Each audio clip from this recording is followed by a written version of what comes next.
Hello.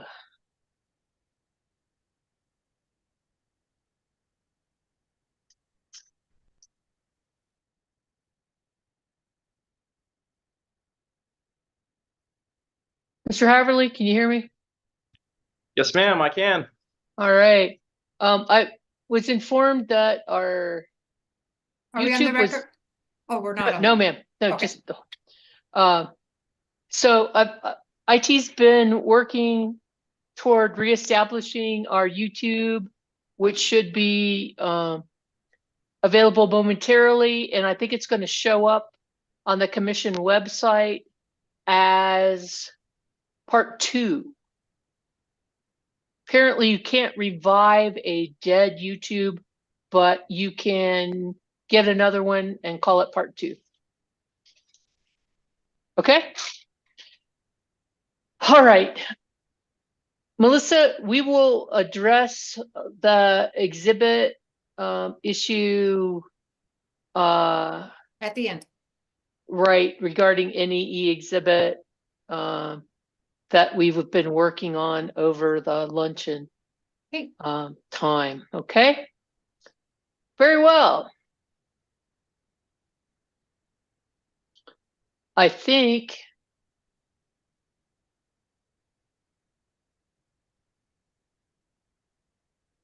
let's see.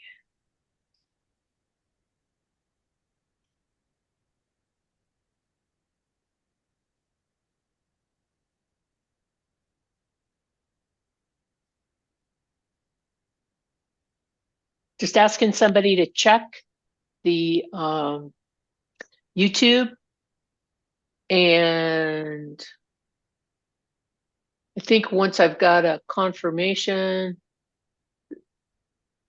that that is working, we can go back on the record.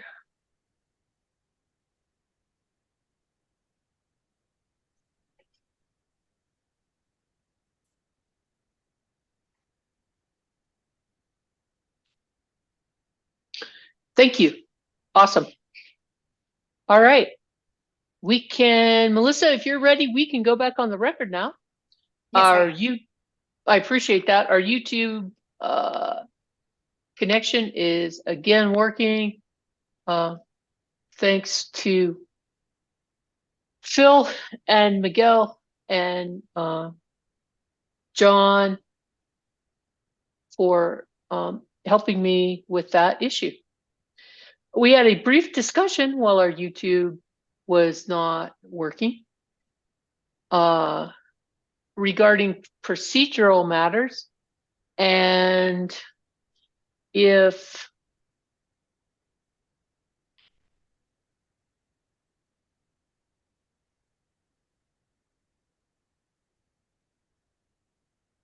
you could, Mr. Haverly, if you would just report the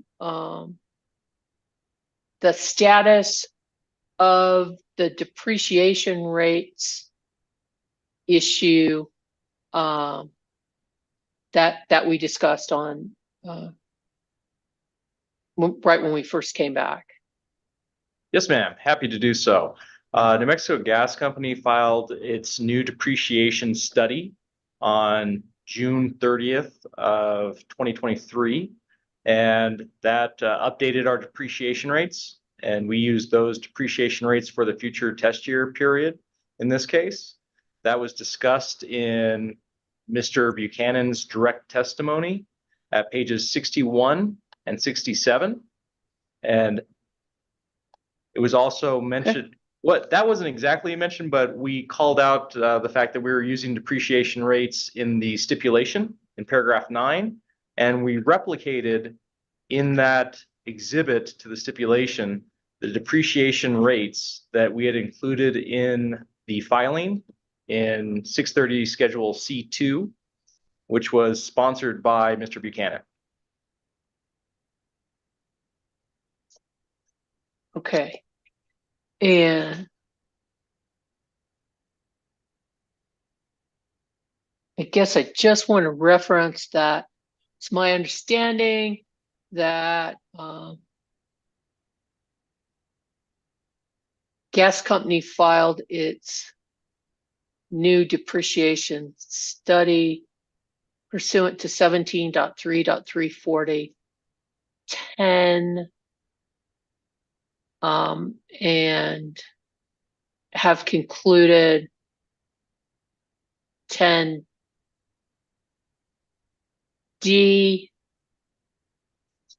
and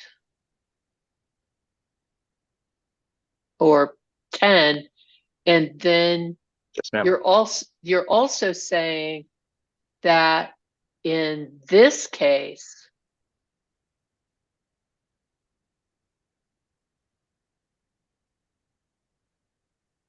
you filed pursuant to 340-3. Let me start again. 17.3.340.10D, that you've provided the reports to the commission on the depreciation rates, Yes, ma'am. correct? Yes, Okay. that is correct. Yep. All right, very well. Thank you. Any further procedural issues that we need to deal with from gas company? I don't believe so, Madam Hearing Examiner. Very well. Thank you. All right.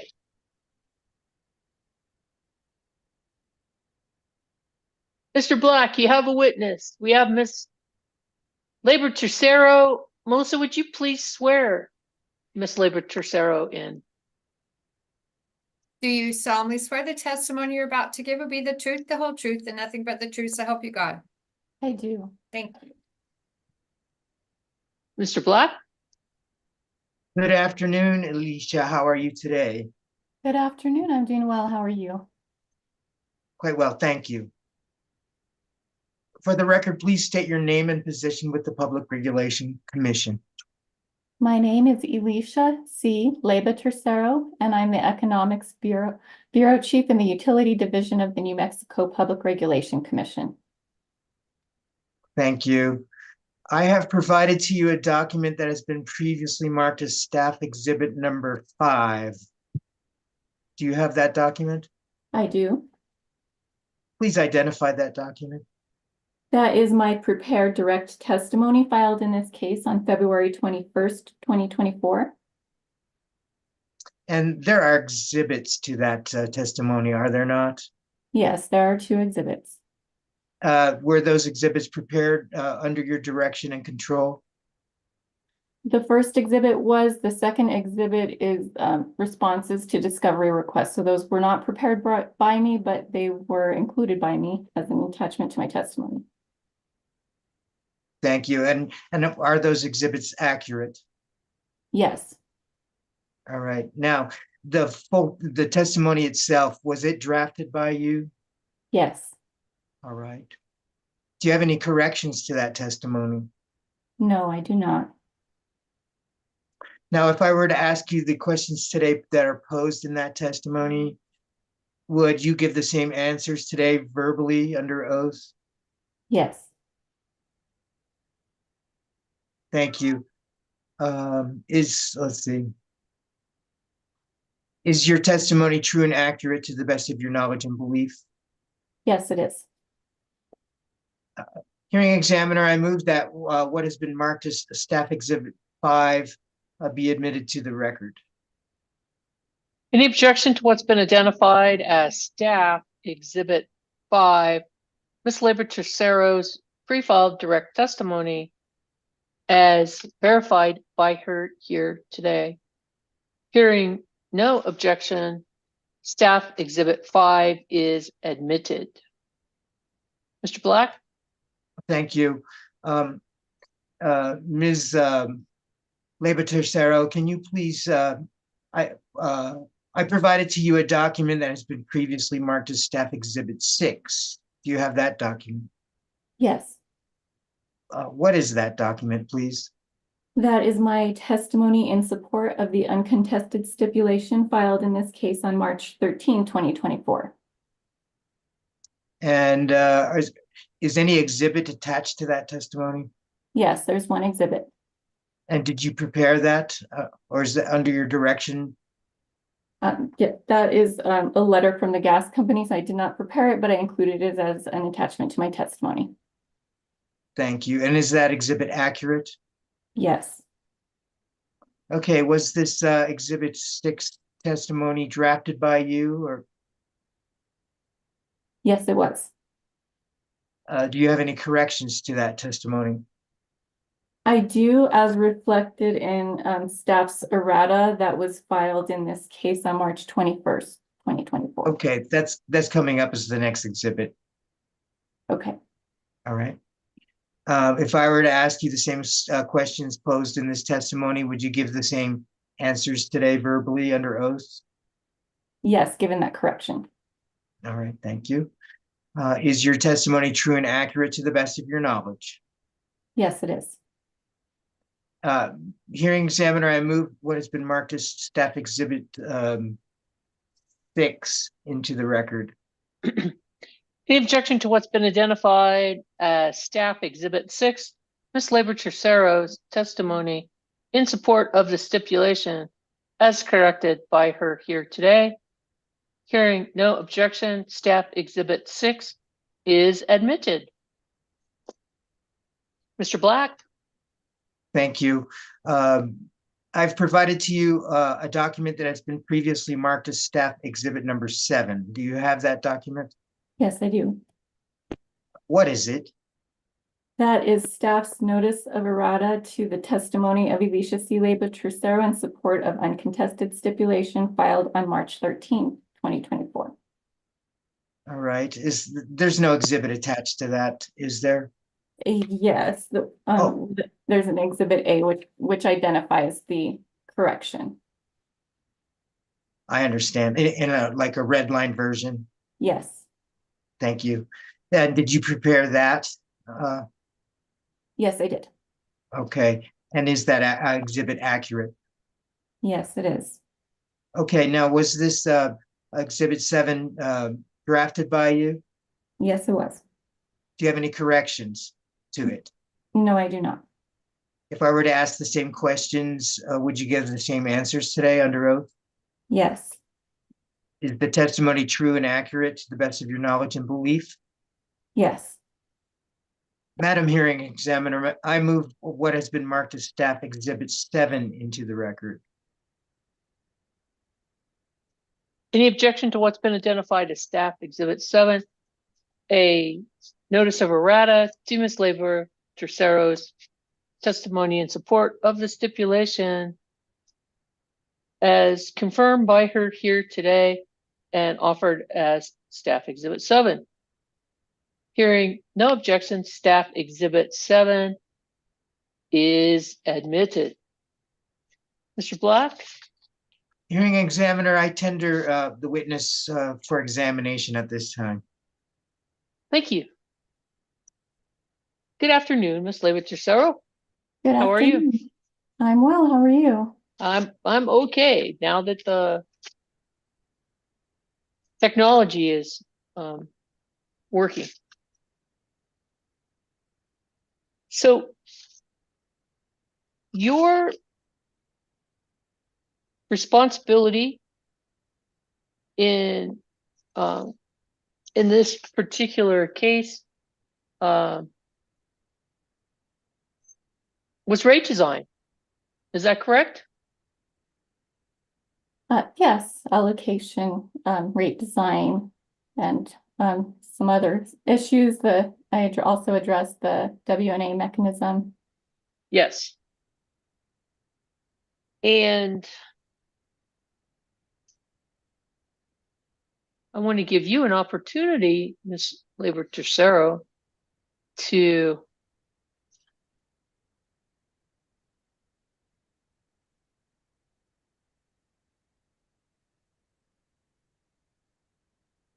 tell me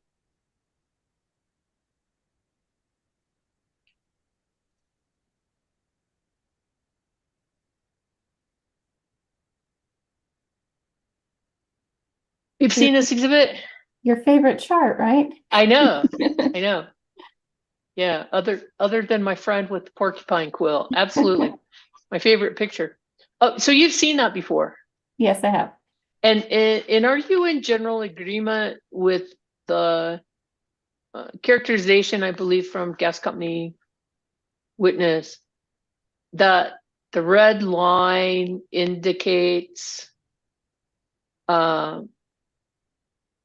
is an indication of where full cost of service is, Yes. and that the customer rates that are under the red line are not paying their fully allocated cost of service, and those above are. Yes, I agree with that. Okay. And in using this just as a representation for discussion purposes, is this something when you're reviewing the full, the fully allocated cost of service study, that is it your primary focus, or is it just one of many things you look at? Yeah, I would say that it's one of multiple considerations. So then having a rate group pay its fully allocated cost of service, having all of them pay their fully allocated cost of service, is that not the goal of rate making and rate design? That is a goal and a very important goal, but I think as you've heard from others, so there's some conflicting rate design principles, and I tried to explain this if you go to page 3 of my direct testimony there, and I talk about the concept of gradualism at the bottom, beginning at the bottom of that page. So you have the one principle that says that rates should exhibit fairness, and so that's the cost causation piece. And then you have other principles that say rates should be stable with the minimum of unexpected change that are adverse to customers. And so that is the bill continuity concern and the rate shock piece. And so we use this concept of gradualism then to balance those conflicting rate design principles.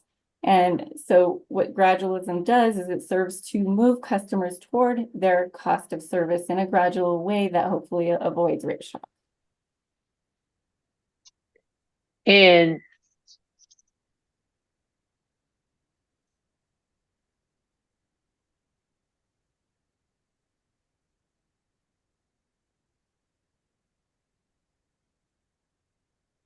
are sometimes the goals or guiding principles conflicting? Yes, definitely. Because I'm kind of wondering about, I don't exactly know what's included in this definition of fairness. Fairness to who?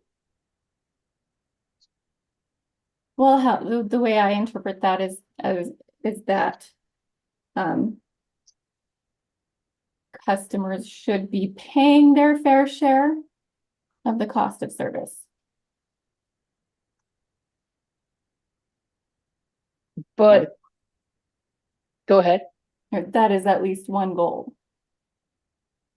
Well, but for example, I've been hearing that,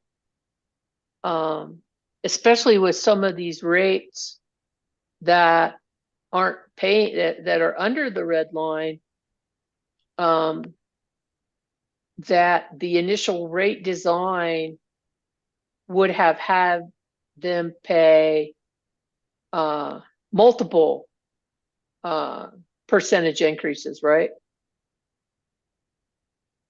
Yes. Or let me rephrase that. That would have been paid very, very high increases.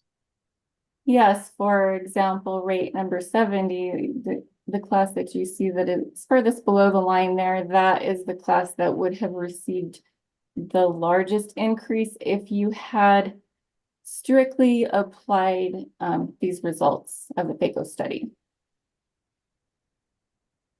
And so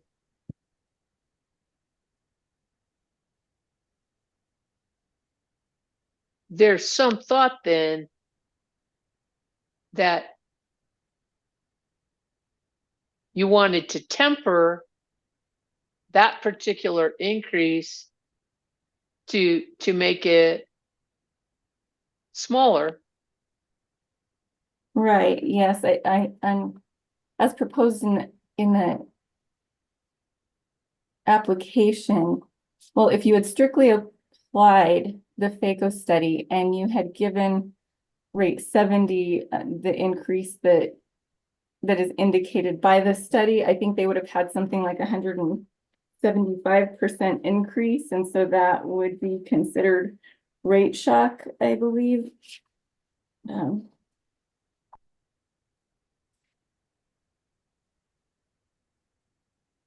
I think what we want to look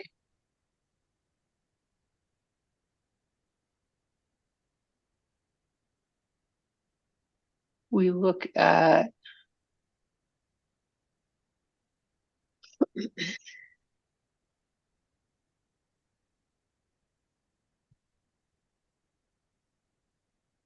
not what I wanted.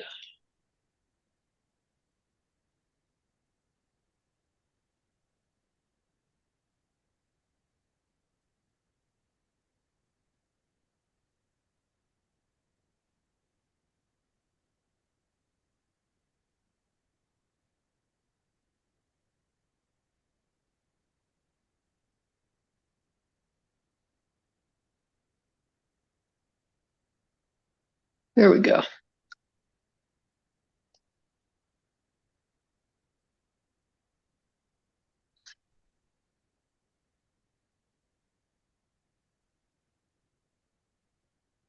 Okay, so if we look at TSL2, which is the summary, only it's the number summary of the FACOs.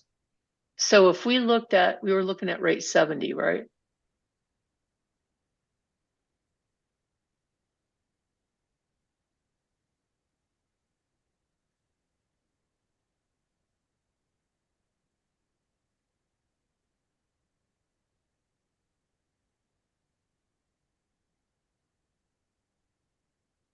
That's not the right exhibit though, is it?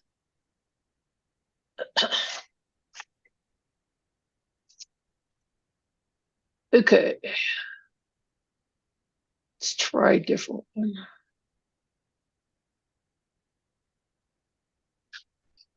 Let's look at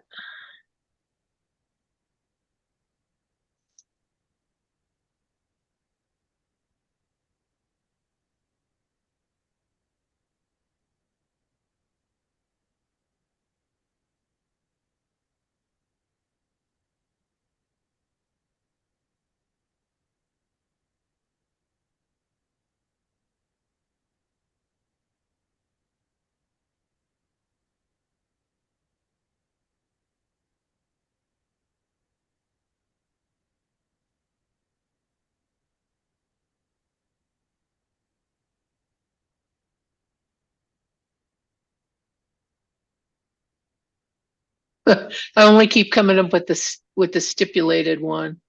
Because the stipulated for rate 70 is 17.4, right? I believe so. Let's see.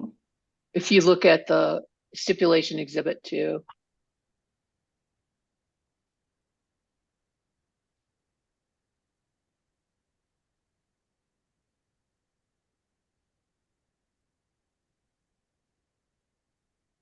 So are you looking for exhibit TSL-6? Is that what the one that you were trying to find? Well, and I pulled up 2, so maybe that was. So, okay, so here's what they got with 17.4, and what we want to find is what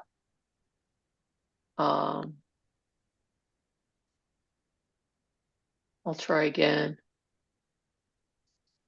I mean, I probably could pull it out of the notice.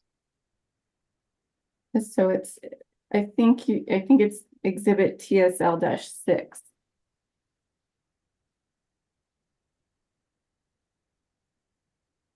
Okay. Let's share that with him.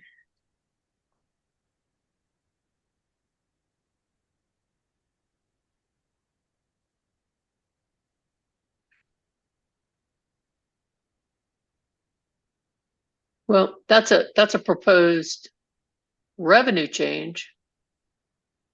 So the revenue change would have been 37.9%, right? Right. But I think you indicated that the actual proposed rate design was like 175 or 176%. Well, yeah, based on the results of the FACO study, that's the increase that's indicated by the study that class Sure. should. So you have somebody who's I mean, not paying their fully allocated cost of service. And then you have rate classes that are paying their fully allocated cost of service, right? Right. And some of them are it's not close to the line. They're they're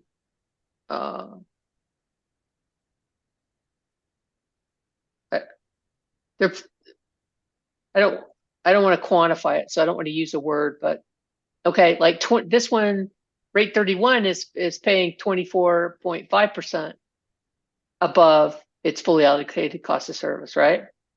Right. Okay. So could it be said then that the rate classes that are above the red line are subsidizing the other customers that are below the line? Yes, that's exactly right. So in your concept of fairness, then, is it fair that somebody who's not paying their cost of service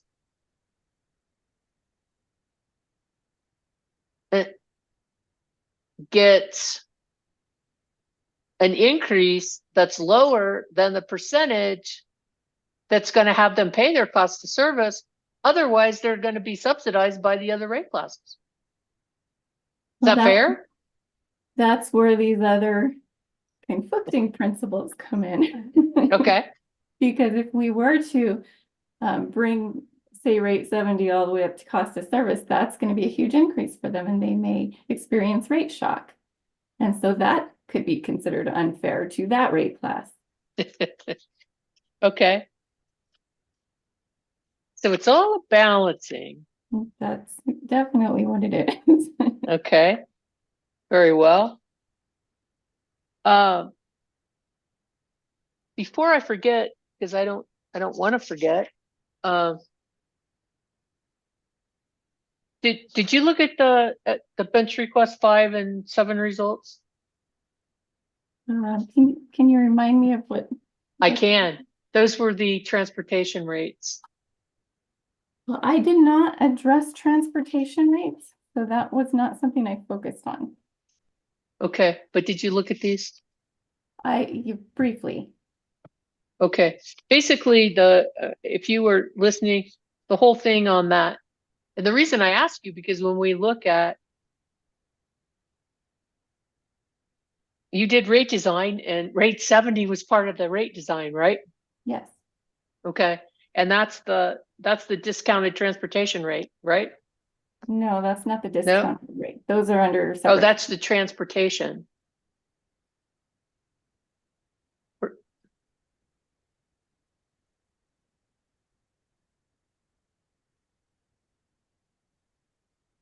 I just closed it out. Tell me what. Yeah, so the discounted transportation rates are contracted rates that are not part of the fully allocated cost of service study. So that's not something addressed in my area. Okay.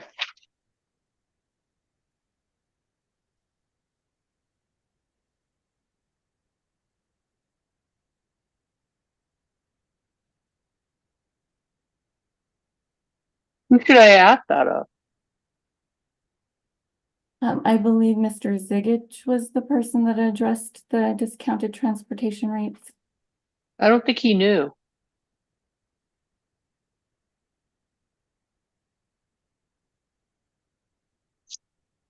Okay.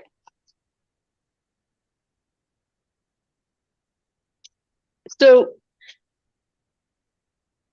how about from your perspective, Ms. Labor Tercero, since you've done both gas and electric rate cases over the years, do you find that there's substantial difference in how the rate design principles work? No, I think the principles apply across the utilities. I think, I mean, there may be differences. I think I heard this discussion on one of the days of the hearing about, you see things a little bit differently in the gas company where the residential class is pretty close to cost of service, and on the electric side, they're usually the class that's being subsidized by the larger classes. So that's an area where it's different, but the principles apply across.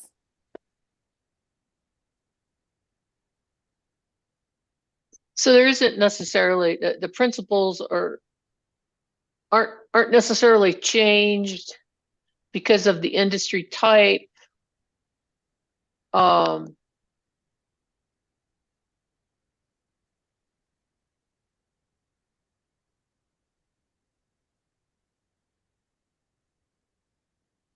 Did you find it interesting that the access or customer charge for the residential customer, I believe I heard testimony, was very similar at like $20? I'm sorry, can you say that? Did I find it interesting? Right. I thought I heard testimony that basically the access or customer cost of service for that charge between the electric and the gas was approximately the same, around $20. I mean, not necessarily. I think it might vary by, by utility and what their actual costs are. I can't say I've done a comparison of what the actual costs are across utilities, but it's not necessarily surprising. Well, somebody had a chart of the access / customer charge for the various gas companies in New Mexico. Do you recall seeing that? That was probably me. Uh-huh. For the gas utilities, yeah. Uh-huh, you did. And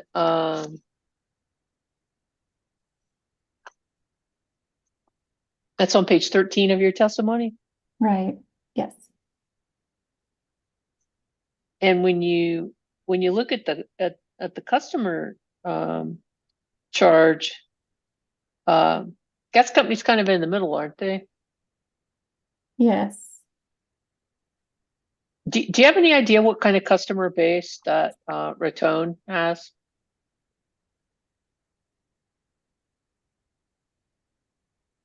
I imagine it would be similar with the majority residential customers. I haven't looked at that lately. I just wondered if you could ballpark size for me on. I think that both Raton and Zia are much smaller utilities. Do they even have 100,000 customers? Yeah, probably not.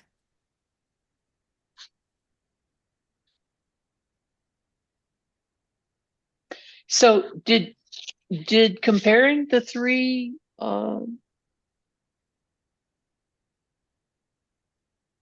companies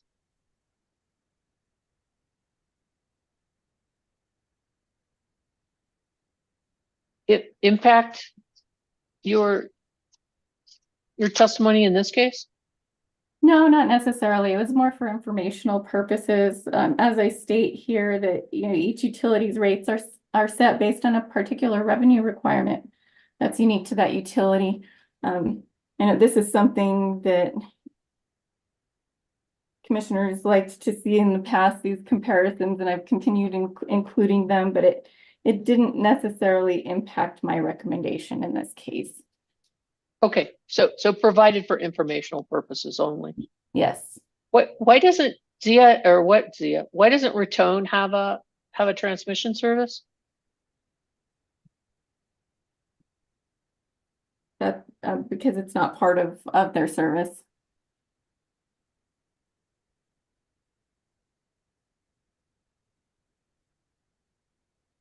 This is for the residential service rates only.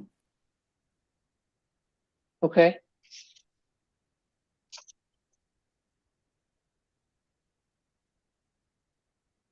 You had an issue, Ms. Liberty on page 15 of your testimony, with regard to lack of change in rate number 11, miscellaneous fees and charges, correct? Yes, I did. You indicated on page 15, lines 11 and 12, the company did not provide any analysis or other information to support the current charges. That's your testimony? Yes. And is this particular concern of yours addressed in the stipulation? No, it's not.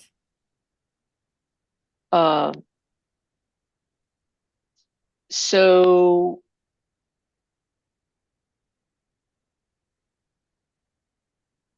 is this another one of these aspirational, we've let you know this is an issue, gas company, and we hope you'll address it in the future?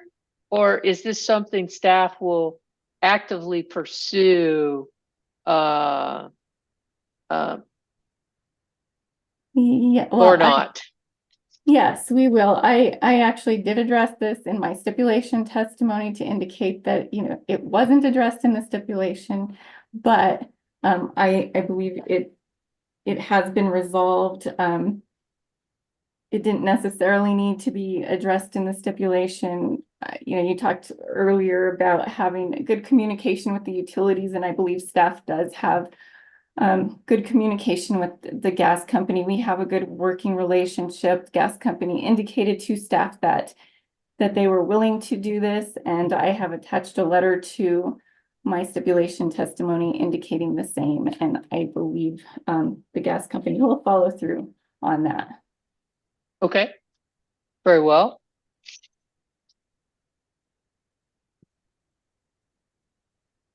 And then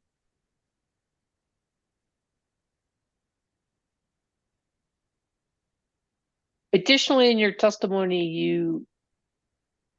you address the weather normalization adjusting mechanism, Yes. the WNA.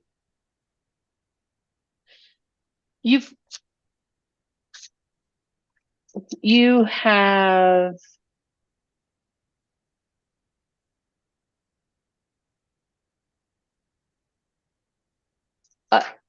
I have heard some concerns this week about too many automatic adjusting clauses and riders that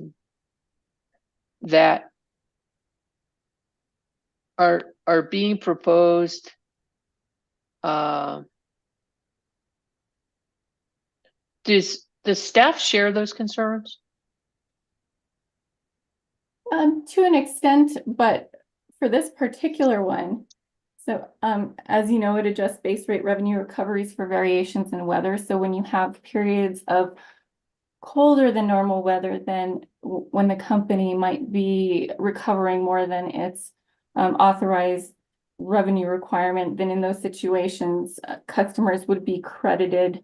And then if you have periods of warmer than normal weather, then the utility would be recovering less than its authorized revenue requirement, in that case, customers would be charged. So it's working both ways. It's balanced.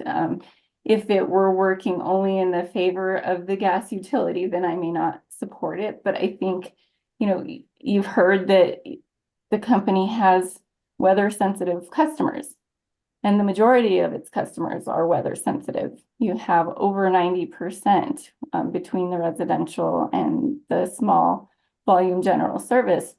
And so their usage can have a significant impact on the revenues. So I think that this is reasonable. As I stated in my testimony, it is working as it's supposed to work. I tried to emphasize the fact that there was recently a credit, so it is working also in the favor of customers. So I don't think that this is an unreasonable mechanism. And of course, the commission always has the ability to review the WNA mechanism or any other rate or mechanism for that matter. And if at any point the commission determines that it's no longer appropriate, then they can choose to do what they will with it. But for right now, I think it is working appropriately. Okay.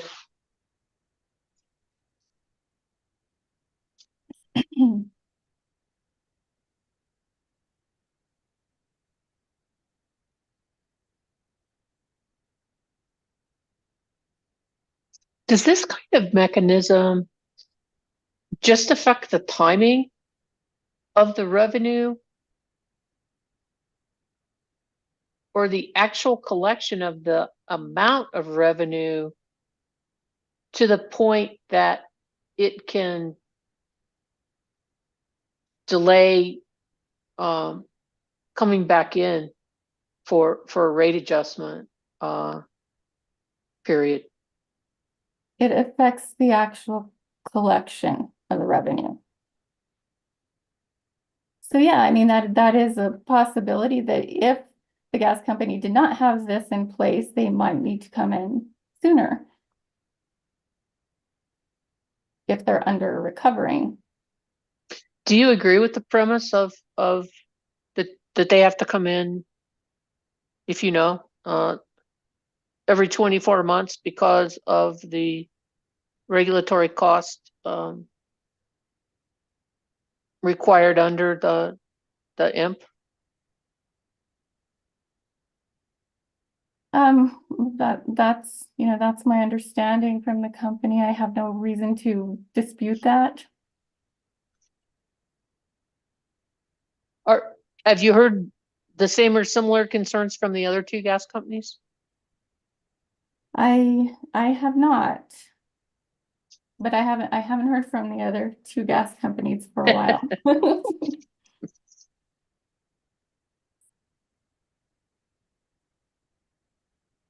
So part of the agreement and the stipulation was to a $30 million revenue requirement deficiency, correct? Yes. And for you, one of the points of interest was the proposed access or customer charge increase, wasn't it? Yes. And if we look, I'm looking at stipulation exhibit 3, which is the rate design. And part of the agreement, the stipulation was to keep that rate 10 access or customer charge at $12.40, correct? Correct. Which, as testimony I have heard, would you agree that meant that the volumetric components were going to have to be increased? Yes, that's correct. And I believe I indicate the same in my stipulation testimony. And are those volumetric charges in rate 10 that were agreed upon higher than the proposed volumetric charges originally requested? Yes, I believe so. So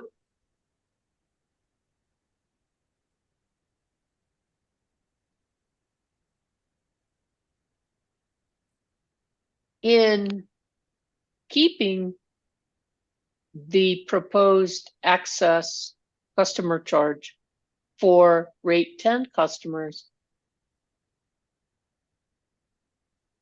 the same as what it currently is, that's not necessarily what happened with the other rate classes, is it? No, it's not.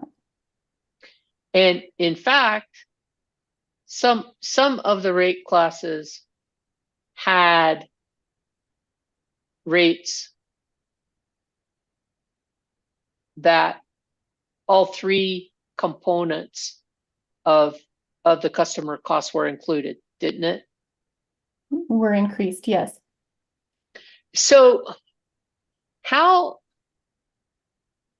do you look at that from a staff perspective of you were able to agree on a way to keep the residential customer access charge the same, but yet I think all of the other customer classes that had an access charge had an increase. Well, I don't believe that any of the interveners had an issue with that. And actually, you may have larger customers that would prefer a higher access charge, because if they're high volume users, then having larger increases in the volumetric rates are going to have more of an impact on those customers. So, it's not necessarily a negative thing for other customer classes. So they might have been happy then, for example, with well,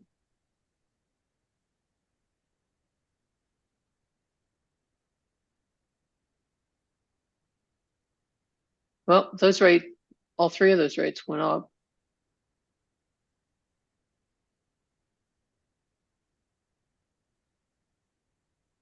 All three of those rates went up.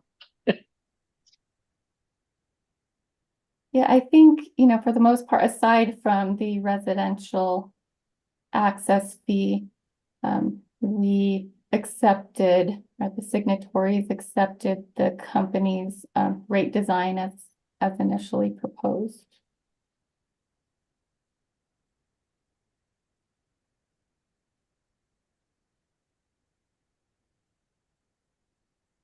And while I did propose an increase to the residential access charge, and I believe that my recommendation was reasonable, as I try to explain in my stipulation testimony, I think that there are benefits to the stipulation as a whole.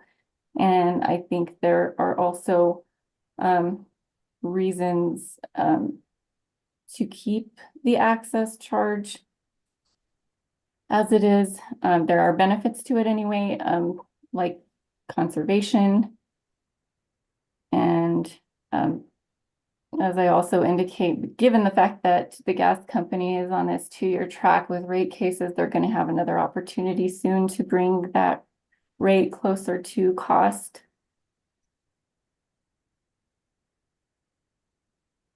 And then also, while the access charge, it provides more revenue stability for the company because it's a fixed charge, so the customer has to pay that charge regardless of their usage.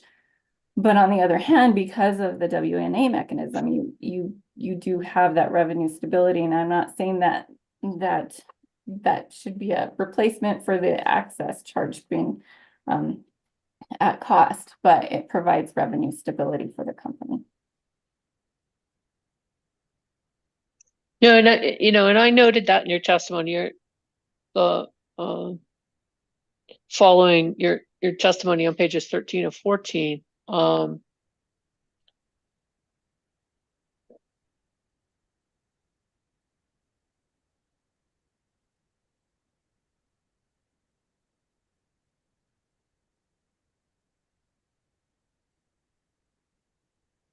I still am not sure that I understand the link between if you keep the access charge in place, how that's going to keep people from using more gas.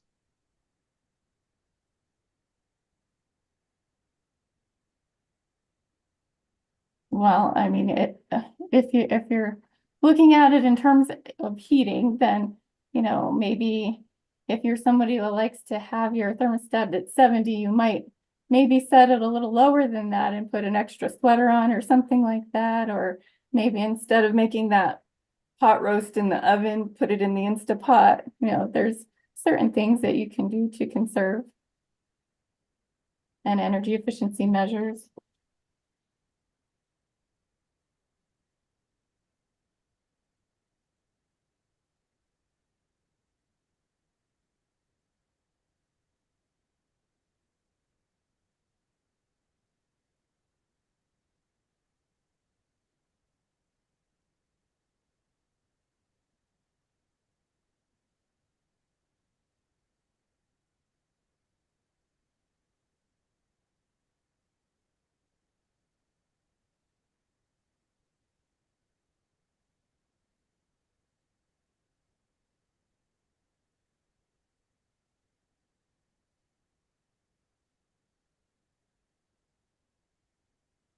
In formulating and completing your rate design, how important is the banding percentages? Or are they? I think the banding is important because that's where we want to avoid the rate shock, and we want to move customers, you know, closer to cost, but in a gradual way.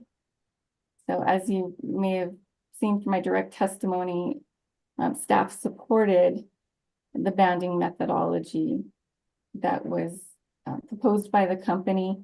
And that same methodology was applied, that same concept was applied in the stipulation, but adjusted to reflect the stipulated revenue requirement.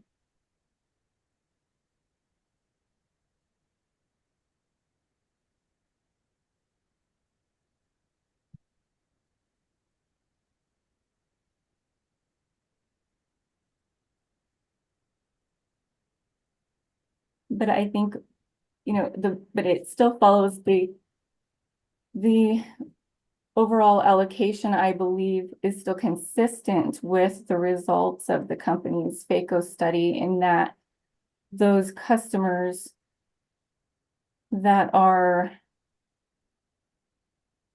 highest above that line of covering their cost of service are the customers that are receiving the lowest increase, and those customers that are furthest below are receiving the highest increase.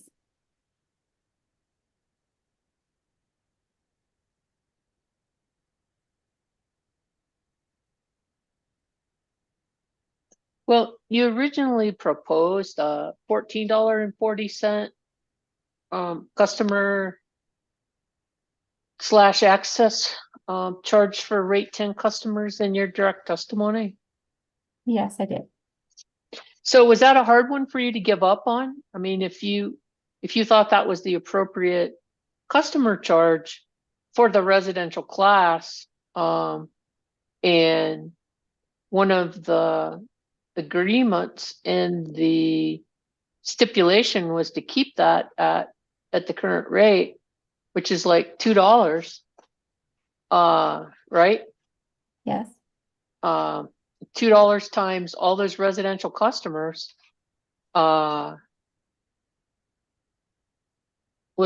a significant amount, wasn't it? Yeah, well, I'm not excited about keeping it at $12.40. I think we do need to work on on movement toward costs. I know historically, we've kept those customer charges down, not only for the gas utility, but all utilities. And I think New Mexico's customer charges are actually low. So I think we do need to work on moving them to cost, but in this case, I was looking at the benefits of the stipulation as a whole. And so I don't believe that this was an unreasonable, change. I think all customers are benefiting from the result of a lower revenue requirement.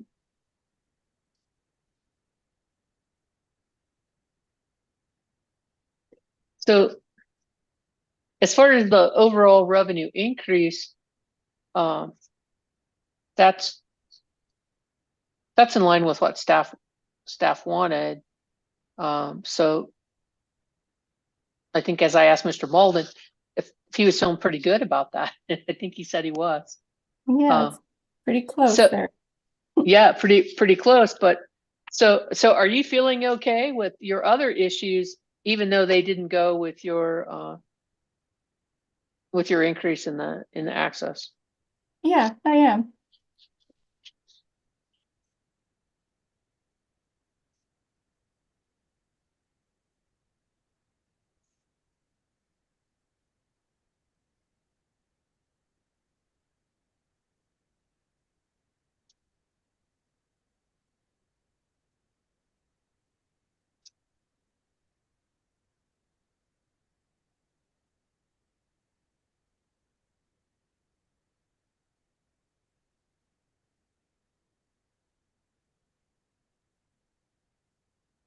So on page 14, when you were talking about the frequency of gas company rate filings at line 18.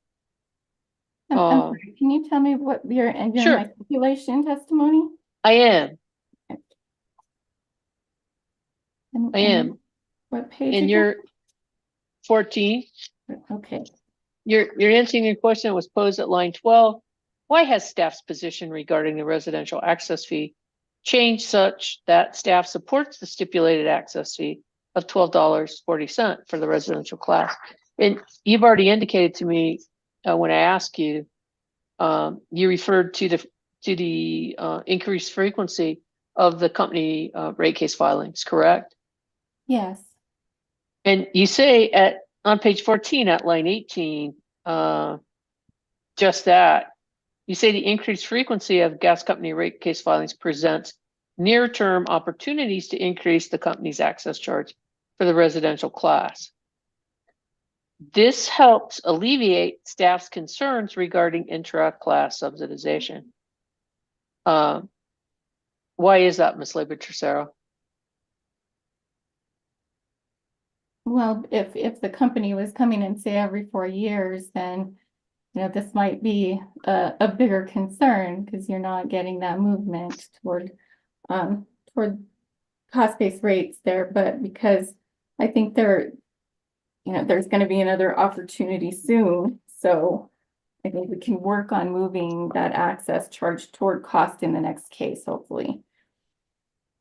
Well, I think one of the witnesses was comparing the different outlooks on the movement toward class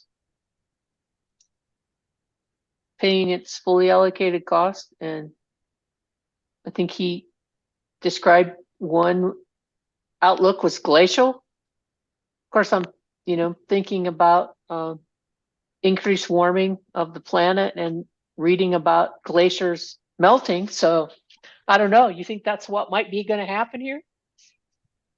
The glacial speed?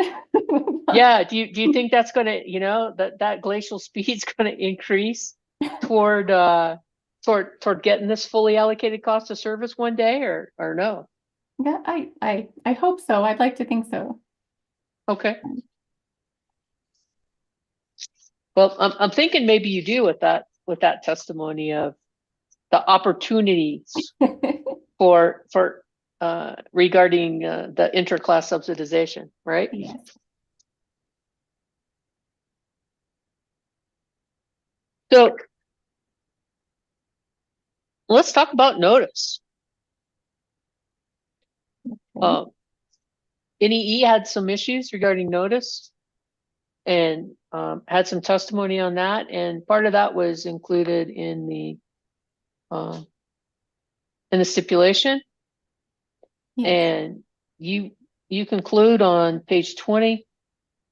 You're answering the question posed on page 19, lines 21 and 22. Why does staff support the provisions set forth under paragraph 23 of the stipulation? And you say at line 6, staff is not opposed to including additional information in the notice that may be useful to gas companies' residential customers. And then at line 10, staff agrees more information will provide ratepayers with a better sense of the impact the requested rate increase will have on their bills during, I think, winter and summer months, Yes.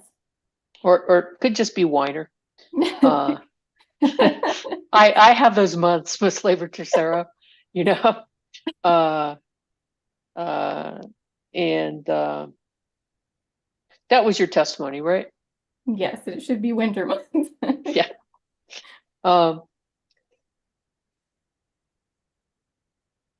Did staff think that there was a difficulty with, I mean, the way the filing of this goes, utilities are required to file a proposed notice with their application, right? Right. And then the parties and the hearing examiner, the staff, they review that notice. Sometimes it gets changed many times, right? Yes. In trying to make a better document to be reasonably calculated to actually inform that customer, doesn't it? Yes. So, while always looking to improve it, I take it from your testimony then that the agreement to include different proposals for customer usage to be a low 10 therm, a winter 100 therm, or a winter 150 therm. In any future gas company notice, staff believes will provide that extra information that's going to benefit the residential customer. Is that right? I don't think there's anything wrong with including additional information. I think that it can be useful. Now, whether or not customers look at that, or I mean, or it could also, hopefully it doesn't cause more confusion than it does good. I mean, but I don't think it's unreasonable to include additional information. I think it can be useful. It just depends on whether or not customers review that information. Well, that's the $64,000 question, isn't it? Ms. Label It is. Cicero is trying to create something that's going to provide information, but not being able to influence whether or not the customer reads it, right? Right. Yeah. Do you read those notices when they come in your utility bills? I do. I don't have, I live out in the country. I don't have gas company service. So I didn't get the opportunity to look in my bill, but but I would read it if I did. Um,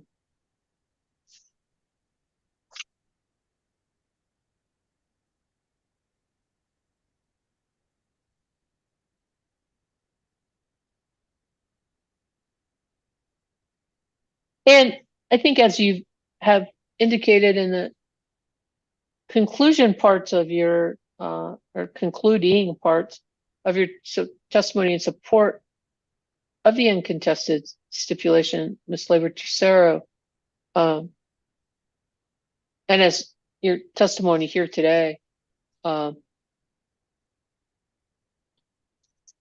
with regard to your miscellaneous charges rate, you have a plan forward on how you and the company are going to work toward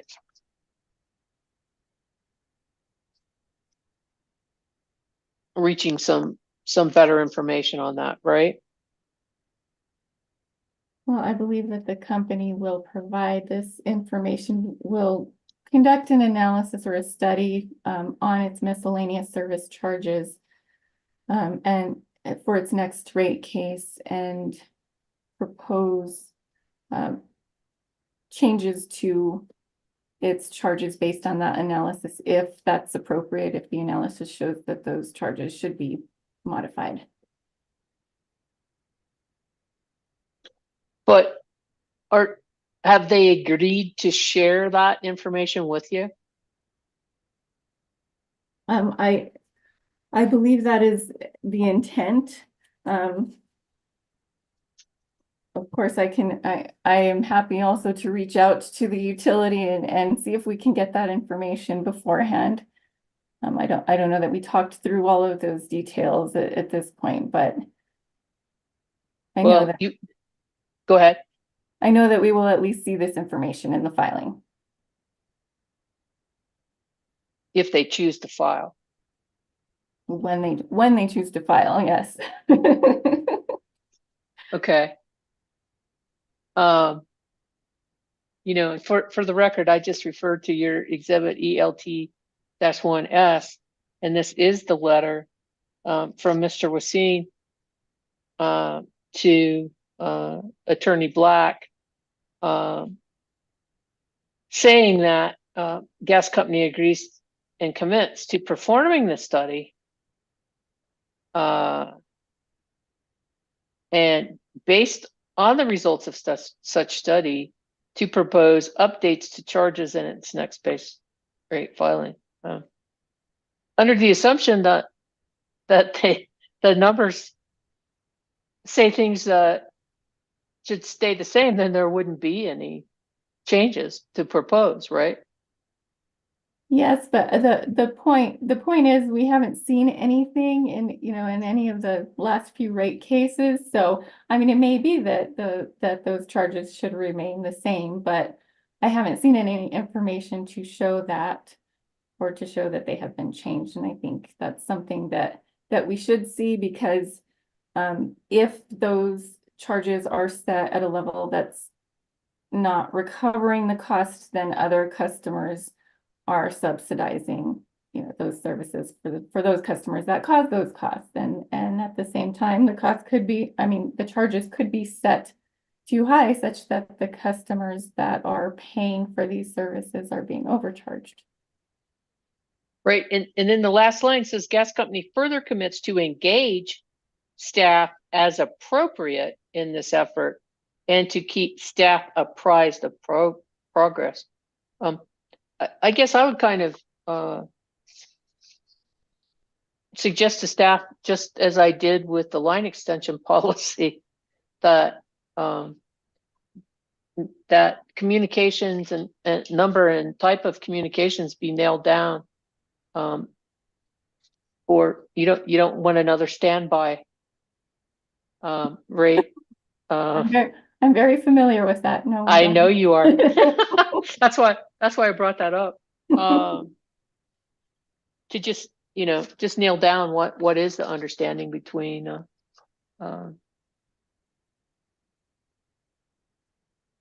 between the gas company and staff and anyone else that's going to get that information. Similarly, with that line extension agreement, did you participate in any discussion on that issue on behalf of staff, Ms. Labor Tercero? I did not. Do you think it's a good idea that the commission not only look at its rates every once in a while for a company, but they also look at policies that contain rates like the line extension policy? Absolutely.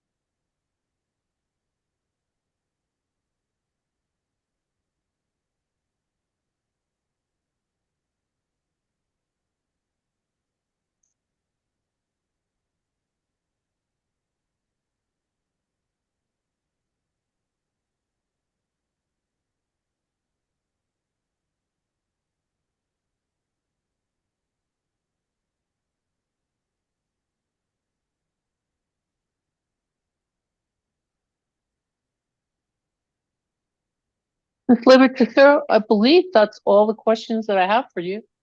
I thank you. I appreciate your time. Thank you. Mr. Black, any questions based on my questions for Ms. Labor Tercero? No, ma'am. Thank you. Very well. Any questions from any of the parties for Ms. Labor Tercero? Hearing none. Thank you again. You're excused. Thank you. Mr. Black? We, Thank you. Uh-huh. you have the testimony of another witness. Yes, I do indeed. And it is, I have too many windows open here. There we go. Staff exhibit number 3, I think it is. Yes, It's- number 3, which is the prepared direct testimony of Bamadou Oatara, filed on February 21st, 2024 in this case. And it is my understanding, Mr. Black, that in gas company's motion that the parties had agreed to stipulate in certain testimony and without objection or cross-examination. I have no questions for Mr. Owatara, and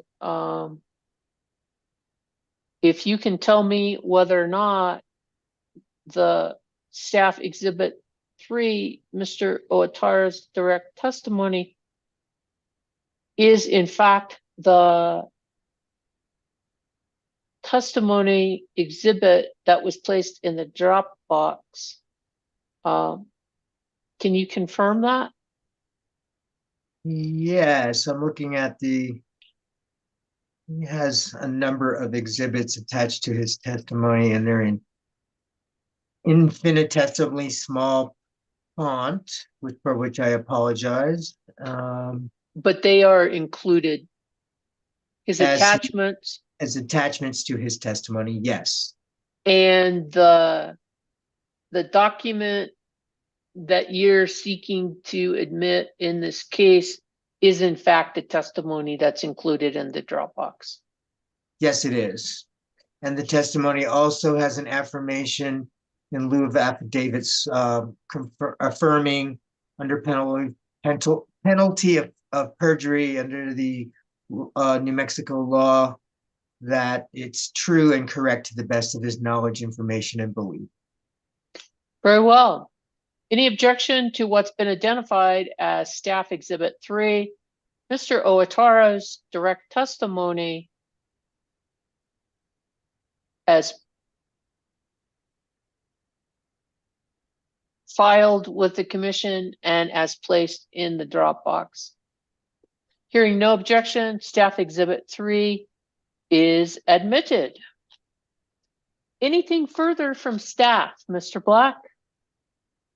Nothing further, Your Honor. Thank you very much, sir. All right, do I have any update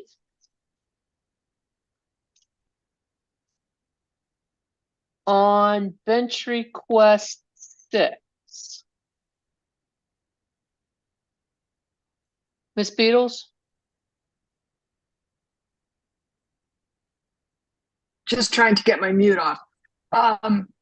Yes, so far, well, I gave the signatories until 3 o'clock to get back to me to confirm that they joined. Most of them did.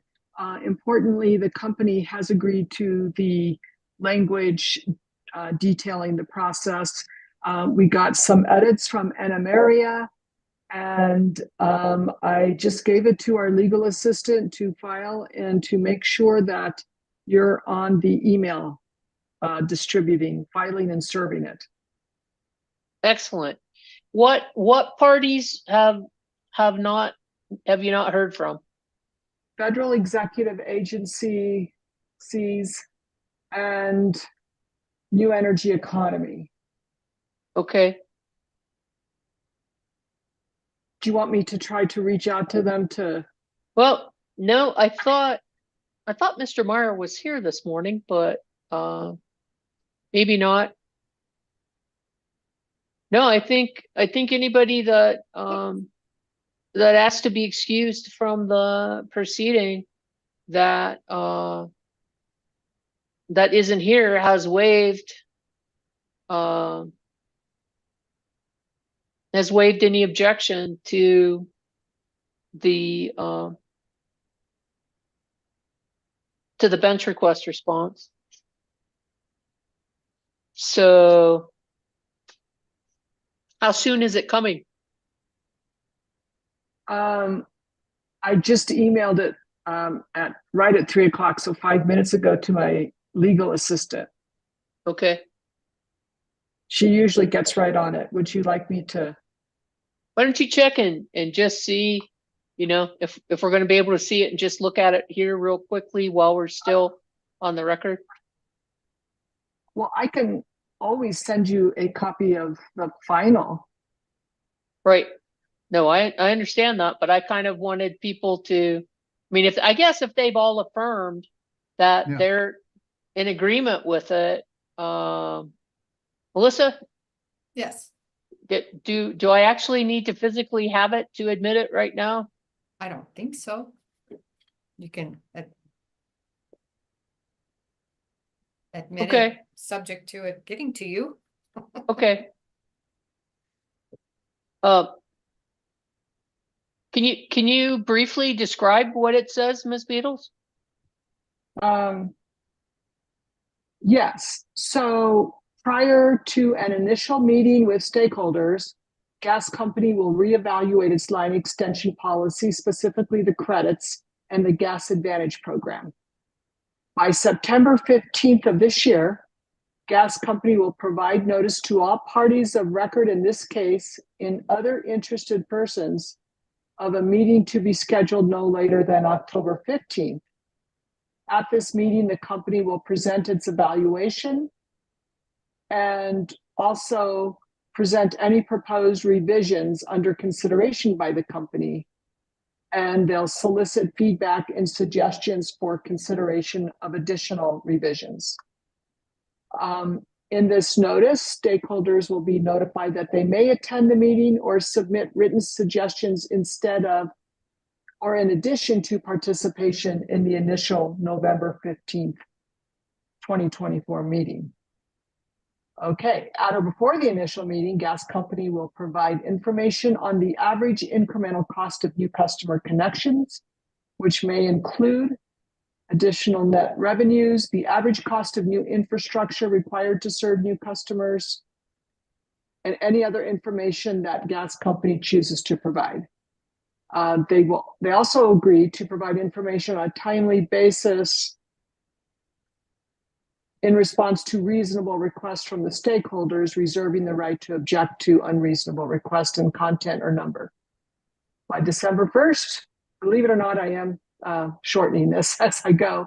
I just have a little bit more. By December 1st, 2024, the company will hold a second meeting inviting the stakeholders to discuss a draft revised line extension policy to be distributed to the stakeholders at least 5 business days prior to this meeting. At the second meeting, the company, wait just a second, I just want to make sure. Okay. I am missing something. So I'm not reading the recent version because NM area also wanted the review to include benefits. I'll make sure that gets in the version that's filed. Okay, by December 1st, the company will hold a second meeting to discuss a draft revised policy to be distributed at least 5 business days prior. At the second meeting, the company will be available to explain the revised draft, answer questions, take input regarding the revised draft. They'll solicit and consider further input. Written comments received by December 10th will be considered.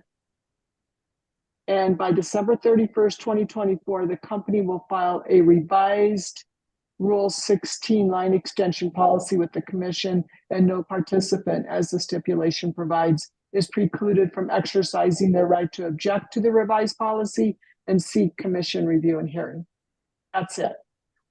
Okay, great. So it sounds like you have a plan, right? You wanted detail, Your Honor. Hey, I think that's good. I mean, it might kind of sound like a pain, but I think this lays it out. So now you have a plan, and nobody can get to a December 31st filing and say, well, we weren't included. We didn't have any meetings. No one talked to us, right? Oh, yeah. I didn't mean to convey that this won't be completely helpful, because it will be. No, I know you're kidding me. And Okay. and I did want to plan, and you're right. And so thank you all for accommodating that. I think that will be beneficial for you. And I await the actual filing of bench request number 6, and bench request number 6, as described by Ms. Beatles, will be admitted into the record unless I hear an objection. Okay, it's going to be filed subsequent to this. I will rely on the parties to look at the filing in the commission's InfoShare /eDocket. I will convey such filing to our court reporter. Okay, I hear no objection, so I am admitting the joint response. Is that what we're calling it, Ms. Beadle? We calling it WRAs, or are we calling it the joint response? Joint response to 6th bench request. Okay. Is admitted. Very well. Do we have other outstanding procedural matters that we need to address?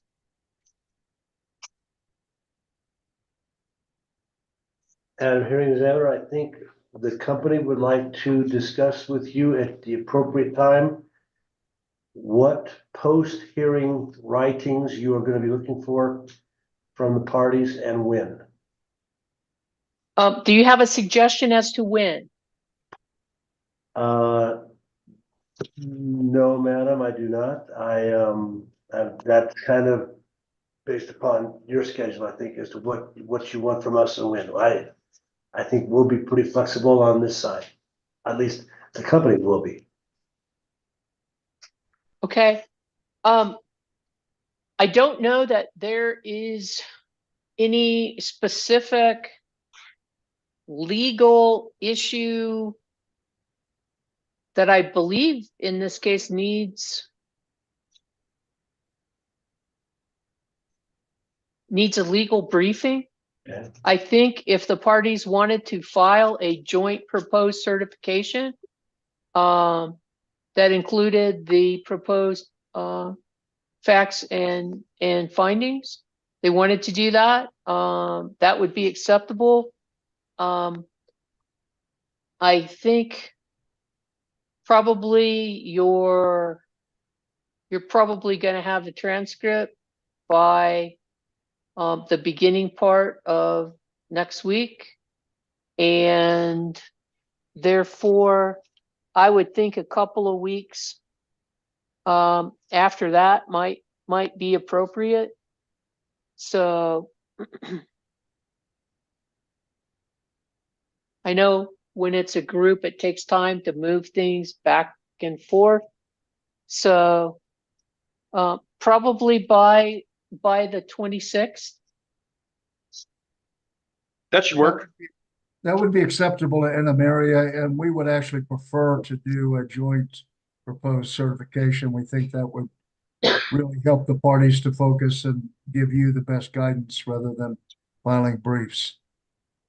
And, I mean, obviously you could file if there was some disagreement on something, you could file your own separate one, but I believe that a joint product also would be indicative of the joint nature and collaboration of the stipulation in this case, quite frankly.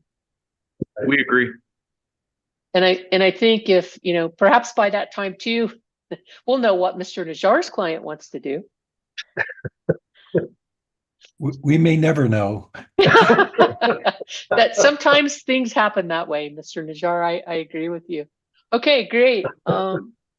So does that answer that question? Yes, ma'am. Ma'am, it did. I just wanted to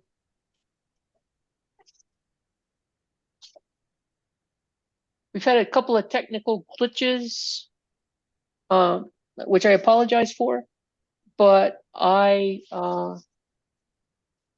Melissa, are we looking okay on? Does anybody know of any outstanding exhibit? Madam Hearing Examiner, the only one that we've talked about extensively, and I think we resolved this, is your commission number 3, and my understanding is you're not moving for that to be admitted. No. Or you're not. No. You don't have to move. You're not admitting that. No, Is that- my commission exhibit 3, which was the rate case comparison document that I was using for demonstrative purposes, is not going to be admitted as a bench request because I didn't issue a bench request to myself. I don't know. I may one day. Who knows? But I mean, I probably will. I probably will include it in the certification, kind of like we did in the last time. Again, because I believe, as Ms. Labor-Tercero pointed out, with her information, some of the information that she included in her testimony was informational only. That she thought that commissioners like to see certain comparisons and tables. So you might take that direction when you're preparing your proposed findings in the proposed certification, that tables and comparisons are sometimes helpful, especially to those that did not sit for 4 days worth of hearings. That kind of information is helpful. So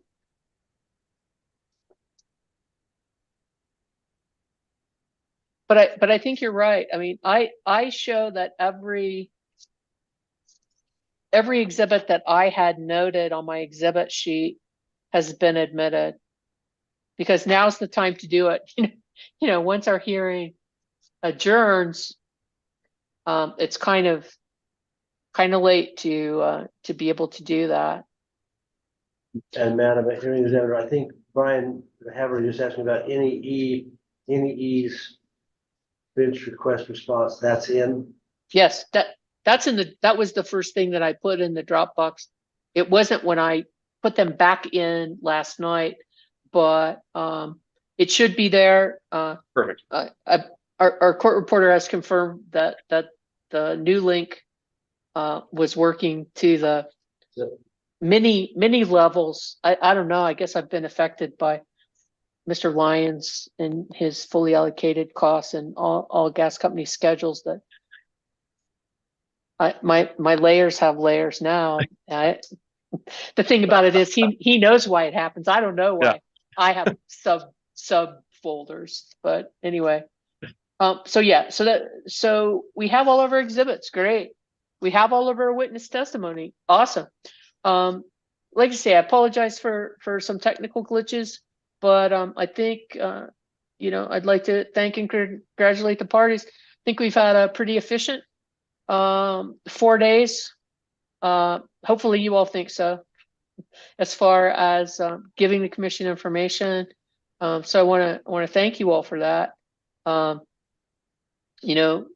Many thanks and kudos to our court reporter, Melissa.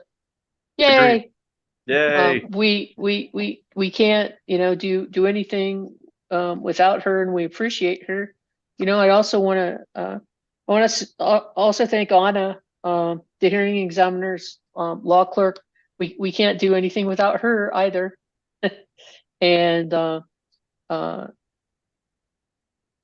thank the commissioners for appearing here during our hearing. Appreciate that.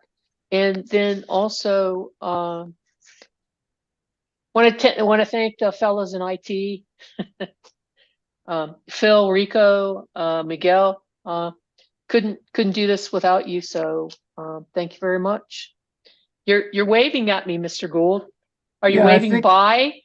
I am, but I think I am speaking for all counsel. Thank you, Madam Hearing Examiner, for conducting such an informative and professional hearing. We've all been in hearings where it has been tense and uncertain, but I think the tone that you brought to this hearing really does show the best of what a hearing examiner can be and can do. So thank you. I appreciate that, Mr. Gould. I'm glad that the parties appreciate a little levity when appropriate. I thank you all. And if we don't have any other matters that we need to discuss, I believe we can conclude our evidentiary portion of our hearing.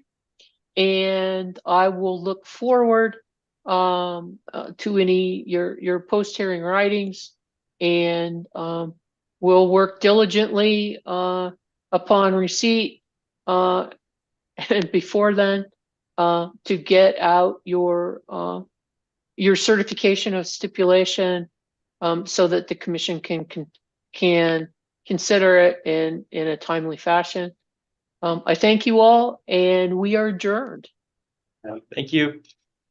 And Melissa, will you call me? Sure. Okay, thank you. Is Thank your you. is your phone number in your email tag? Yes. Okay. Yes.